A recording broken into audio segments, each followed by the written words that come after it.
नमस्कार। जन उत्तराखंड बुलेटिन में आप सभी का स्वागत है और आपके साथ मैं जुड़ी हूं लीजा। खबरों पर बात करेंगे, लेकिन उससे पहले एक नजर हेडलाइंस पर।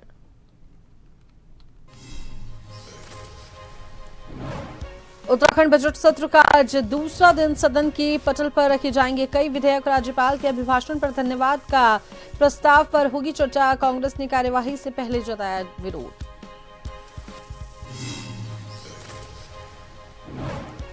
असिस्टेंट टीचर नियुक्ति मामले में हाईकोर्ट का अहम निर्देश। याचिकाकर्ता को 10 दिनों में प्रत्यावेदन देने के आदेश। डीईओ को 4 सप्ताह में निर्णय लेने को कहा।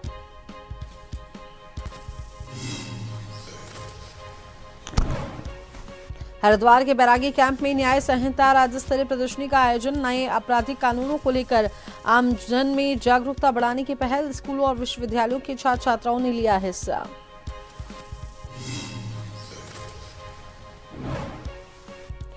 भराड़ीसैंण क्षेत्र में कर्णप्रयाग गैरसैंण मोटर मार्ग पर लंबा जाम। डामरीकरण कार्य के चलते मार्ग पर खड़ी वशीरों से संकरी हुई सड़क। यात्रियों को परेशानियों का करना पड़ रहा सामना।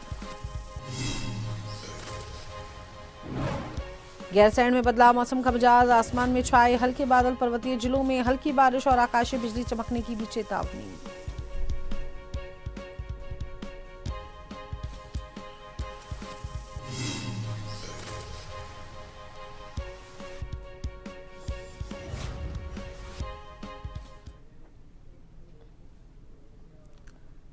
गैरसैंण में चल रहे उत्तराखंड विधानसभा के बजट सत्र का आज दूसरा दिन है। आज सदन में कई विधेयक पटल पर रखे जाएंगे। राज्यपाल के अभिभाषण पर धन्यवाद प्रस्ताव पेश होने के साथ ही उस पर चर्चा भी होगी। साथ ही विधानसभा में बजट पर भी चर्चा की जाएगी। गौरतलब है कि बीते दिन मुख्यमंत्री पुष्कर सिंह धामी ने 1,11,000 करोड़ रुपए का बजट पेश किया था।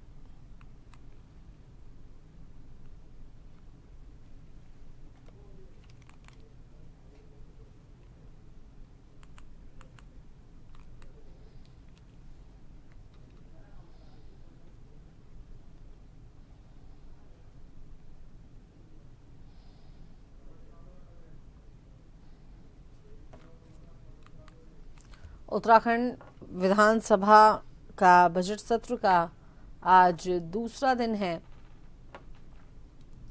आज कई विधेयक सदन की पटल पर रखे जाने वाले हैं।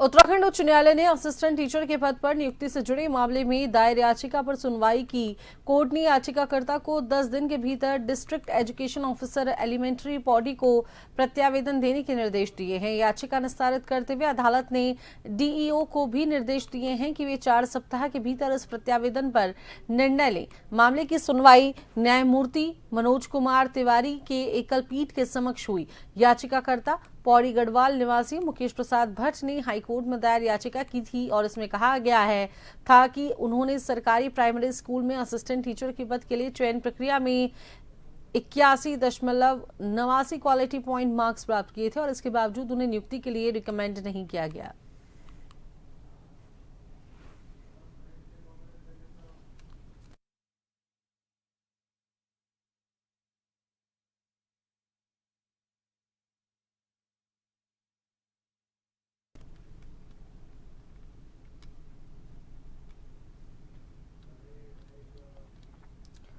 तो वहीं उत्तराखंड सरकार ने आज विधानसभा में साल 2026-27 के लिए बजट पेश किया है। विपक्षी कांग्रेस सरकार के बजट को फेल बता रही है। प्रेस क्लब हरिद्वार में प्रेस कॉन्फ्रेंस करते हुए कांग्रेस प्रवक्ता आलोक शर्मा ने सरकार के बजट को असंतुलित और शब्दों की बाजीगरी बताया। उन्होंने कहा कि बजट के प्रावधानों से उत्तराखंड के क्षेत्रीय मुद्दे गायब हैं, इससे न महंगाई नियंत्रित होगी न ही रोजगार सृजन हो सकेगा। प्रेस कॉन्फ्रेंस कर रहे कांग्रेस नेताओं ने कहा कि पिछले साल के बजट के आंकड़ों के मुताबिक सरकार की कथनी और करनी में भिन्नता नजर आ रही है।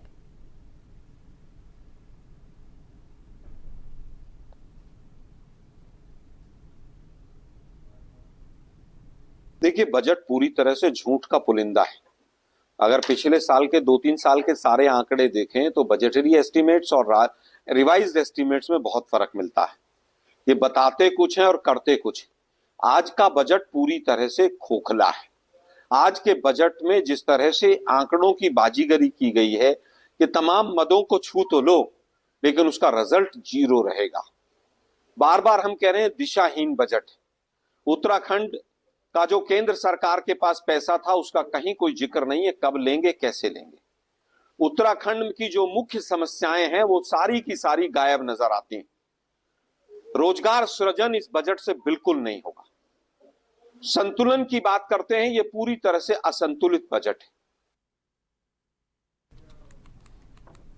उत्तराखंड हाईकोर्ट ने दुर्गम क्षेत्र से सुगम क्षेत्र में स्थानांतरण की मांग को लेकर दायर याचिका पर सुनवाई करते हुए राज्य सरकार को निर्देश दिया कि आगामी स्थानांतरण सत्र में नियमों के तहत याचिकाकर्ता के मामले पर विचार किया जाए। और यह याचिका पीजी कॉलेज जोशीमठ की सहायक प्रोफेसर डॉक्टर मंजू यादव ने दायर की थी, जिन्होंने 3 वर्ष की दुर्गम सेवा पूरी होने के बाद भी स्थानांतरण न होने की बात कही थी। मामला मुख्य न्यायाधीश मनोज कुमार गुप्ता और न्यायमूर्ति सुभाष उपाध्याय की खंडपीठ के समक्ष सुना गया।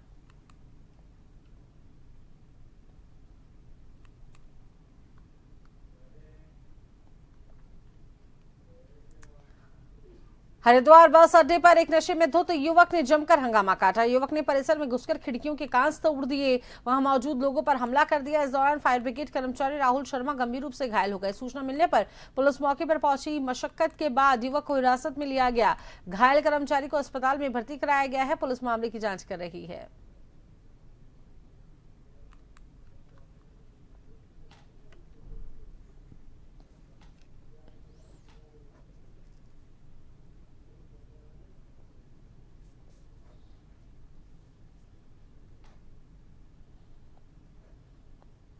नशे में धुत युवक ने जमकर हंगामा काटा, शीशे उसने तोड़ दिए, साथ ही एक कर्मचारी इसमें घायल हो गया है। कड़ी मशक्कत के बाद में उसे हिरासत में लिया गया है। बस अड्डे पर सरफिरे युवक ने तोड़फोड़ की। अब पुलिस मामले की जांच पड़ताल में जुड़ी है।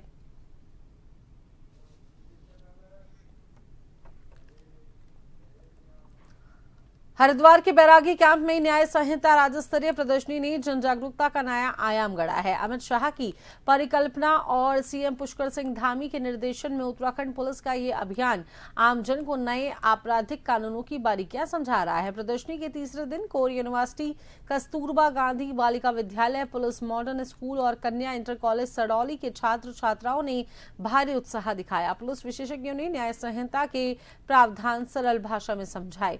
नुक्कड़ नाटकों से पीड़ित केंद्रित न्याय और साथ ही तकनीकी सुधार प्रभावी ढंग से पेश किए गए, जिनकी जमकर सराहना हुई।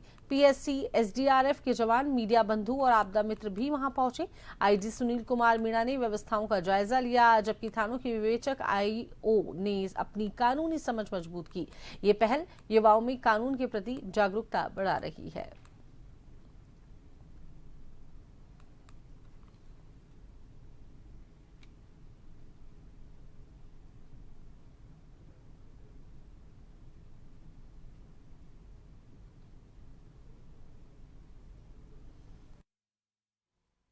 सर एक्चुअली हमें बहुत चीज़ों की नॉलेज हुई ऐसा मतलब हमें पता नहीं था। सोशल मीडिया पे भी हमें इतना पता नहीं चल पाता कि हमारा क्या कानून है, और हमें इधर आके ये पता चला कि हमारा क्या कानून है और कैसे हर चीज़ चलती है। और यहाँ पर आके मैंने बहुत कुछ सीखा कि जैसे अभी कोई भी क्राइम हो गया तो हमें सबसे पहले क्या करना है, हमें सबसे पहले पुलिस को इन्फॉर्म करना है और उस क्राइम सीन पे जाना नहीं है। ये हमें बहुत सारी नॉलेज मिली यहाँ पर और काफ़ी अच्छा लगा, और ये सेटअप भी यहाँ पर काफ़ी अच्छा लगा रखा है।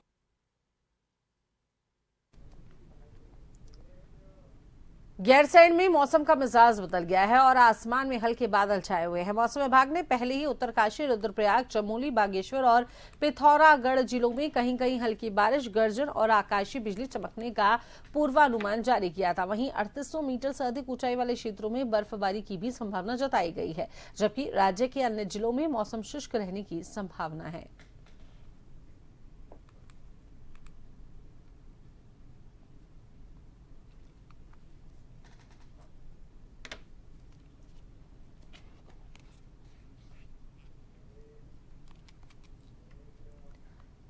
गैरसैंण के भराड़ीसैंण क्षेत्र में कर्णप्रयाग गैरसैंण मोटर मार्ग पर लंबा जाम लग गया। सड़क के डामरीकरण कार्य के लिए लाई गई मशीनों के सड़क किनारे खड़े होने से मार्ग की चौड़ाई कम हो गई। इसके कारण वाहनों को पास देने में दिक्कत हो रही है और कई वाहन जाम में फंस गए हैं।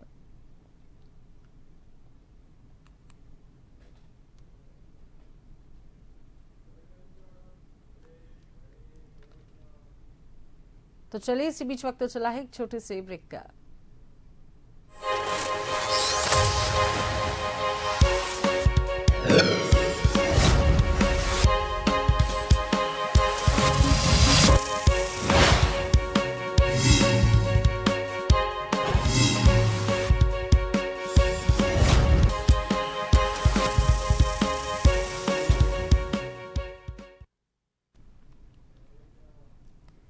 ब्रेक के बाद स्वागत है। चलिए खबरों पर बात करेंगे तो रामनगर हल्द्वानी राजमार्ग पर सोमवार सुबह एक सड़क हादसा हो गया, जहां बैलगढ़ के पास दो कारों की आमने सामने की जोरदार भिड़ंत हो गई, जिसमें एक कार चालक गंभीर रूप से घायल हो गया, जिसको एम्बुलेंस की मदद से अस्पताल पहुंचाया गया, जहां उसका उपचार जारी है, जबकि दूसरा ड्राइवर एयरबैग खुलने से बच गया। हादसे के बाद कुछ समय के लिए लंबा जाम लग गया। स्थानीय लोगों ने काफी मशक्कत के बाद वाहनों को हटवाकर यातायात सुचारू करवाया। सूचना मिलते ही पुलिस मौके पर पहुंची और दोनों वाहनों को हटवाकर यातायात सामान्य कराया गया। फिलहाल पुलिस पूरे मामले की जांच पड़ताल में जुटी है। हादसे के कारणों का पता लगाया जा रहा है।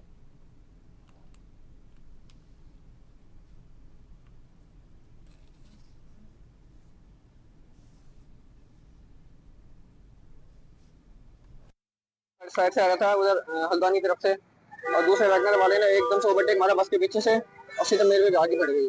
मैंने बचाने की कोशिश भी करी लेकिन तो गड्ढा था, बच नहीं पाई गाड़ी पूरी। कहाँ के रहने वाले हो आप? सर ऋषिकेश के। सर मैं इधर हल्द्वानी की तरफ से आ रहा था। अच्छा, ड्रॉप अकेले करने। थे? हाँ जी अकेला था जी, ड्रॉप करके आ रहा था। कैसे हुआ एक्सीडेंट? सर जो गाड़ी से आगे से आ रही है, जो इसने बस के पीछे से ओवरटेक मारा एकदम से और सीधा मेरी गाड़ी के आगे से भिड़ गई। ये कौन सी गाड़ी इसने ओवरटेक किया? सर वैगनर गाड़ी है। इसको चोट वोट लगी क्या? हाँ इसकी चोट लगी है थोड़ा पैर में और थोड़ा मतलब आंख में चोट लगी है सर के ऊपर। सर मेरी तो चोट नहीं, हल्का हल्का सा दर्द है एयरबैग की वजह से और हल्का हाथ में हल्का सा स्क्रैच है। अच्छा, एयरबैग की वजह से बच गए आप? हाँ जी एयरबैग की वजह। काशीपुर के प्राचीन सिद्धपीठ श्री शीतला माता मंदिर में बसौड़ा पर्व पर श्रद्धालुओं का तांता लगा रहा। चैत्र मास की द्वितीया से शुरू हुआ पूजा का क्रम आज भी जारी रहा। रंगों के पर्व होली के बाद पहले सोमवार को मंदिर में आस्था का सैलाब उमड़ा। श्रद्धालुओं ने मां शीतला को हल्दी का तिलक और विभिन्न प्रसाद अर्पित कर सुख समृद्धि की कामना की और मान्यता है कि ऋतु परिवर्तन से होने वाली बीमारियों से मुक्ति के लिए ये पूजन किया जाता है।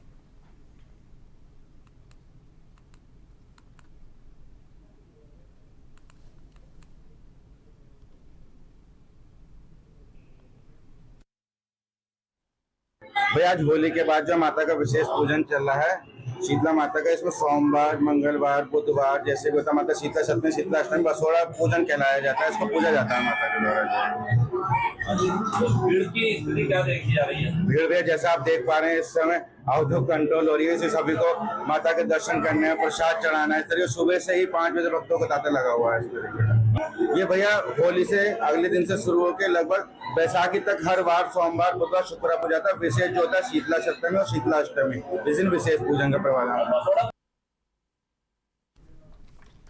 भारत जापान के बीच 7वां संयुक्त सैन्य अभ्यास धर्म गार्डियन 2026 का रविवार को उत्तराखंड के चौबटिया में समापन हुआ। यह अभ्यास दोनों देशों की सेनाओं के बीच वैश्विक आतंकवाद से निपटने में आपसी रक्षा सहयोग मजबूत करने पर केंद्रित था। देखिए रिपोर्ट। भारत जापान के बीच 7वां संयुक्त सैन्य अभ्यास धर्म गार्जियन 2026 का रविवार को उत्तराखंड के चौबटिया में समापन हुआ। यह अभ्यास दोनों देशों की सेनाओं के बीच वैश्विक आतंकवाद से निपटने में आपसी रक्षा सहयोग मजबूत करने पर केंद्रित था। सैनिक अभ्यास में मुख्य रूप से उग्रवाद और आतंकवाद विरोधी अभियान थे। अभ्यास का प्रमुख आकर्षण आसाही शक्ति नामक अभ्यास था, जो चौबटिया में वास्तविक आतंकवादी खतरे का सामना करने के लिए डिजाइन किया गया था। इसकी मियाद 48 घंटे थी। इस अभ्यास में भूभाग का विश्लेषण, एक कंपनी ऑपरेटिंग बेस की स्थापना, गश्त और घात लगाकर खुफिया जानकारी जुटाना, घेराबंदी और तलाशी अभियान, विशेष हेलीकॉप्टर अभियान, गुप्तचर शिविर में घुसपैठ और बंधक बचाव अभ्यास शामिल थे।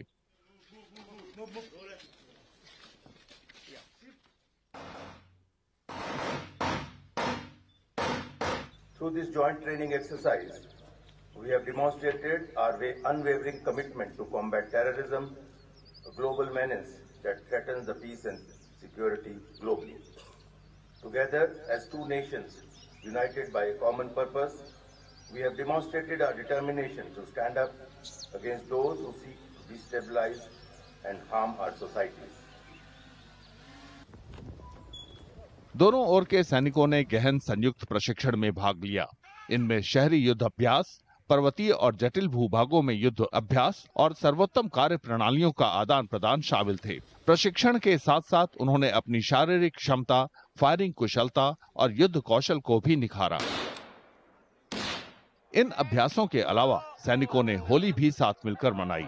जापानी सैनिकों ने भी भारतीय सैनिकों के साथ त्योहार में हिस्सा लिया। ये सांस्कृतिक संबंधों को मजबूत करने और दोनों सेनाओं के बीच आपसी समझ गहरी करने की बेहतरीन कवायद थी।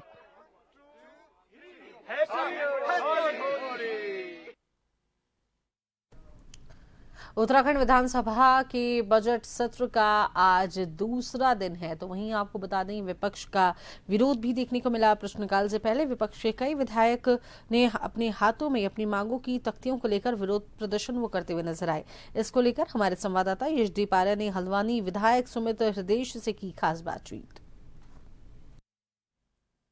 गैरसैंण के भराड़ीसैंण स्थित विधानसभा भवन के अंदर आज दूसरा दिन है और आज हमारे साथ उपस्थित हैं हल्द्वानी के विधायक सुमित हृदयेश जी और उन्होंने हाथ में एक पट्टी ले रखी है जिसमें उन्होंने लिखा है हल्द्वानी का आईएसबीटी कहाँ है, जू कहाँ है और अंतर्राष्ट्रीय स्टेडियम कहाँ है। सर, कल बजट आया है, बीजेपी कह रही है कि कई युवाओं के हित में है ये बजट, किसानों के हित में है, महिलाओं के हित में, किस तरीके से देखते हैं और इसके बारे में क्या बोलना चाहेंगे कि आपने जिस तरीके से लिखा है कि जू कहाँ है, अंतर्राष्ट्रीय स्टेडियम कहाँ है? देखिए, विरोध के नाम पर विरोध हमने नहीं करा। महामहिम राज्यपाल की घोषणाओं में सरकार की तरफ से या फिर माननीय मुख्यमंत्री जी ने जो बजट पेश करा उसमें ना आईएसबीटी के हल्द्वानी का जिक्र है, ना उसमें हमारे जू का जिक्र है, ना हमारे स्टेडियम में कैसे और आगे प्रतिदिन खेलों का नियोजन होगा उसका कोई जिक्र या रोड मैप है। आईएसबीटी और जू इकलौती ऐसी योजनाएं हैं जो लाखों लोगों को प्रत्यक्ष तौर से रोजगार वहां पे उस क्षेत्र में दे सकती हैं। बेरोजगारी चरम सीमा पे, आज मैं पढ़ रहा था अखबार में 8 लाख युवा इस प्रदेश में बेरोजगार हैं।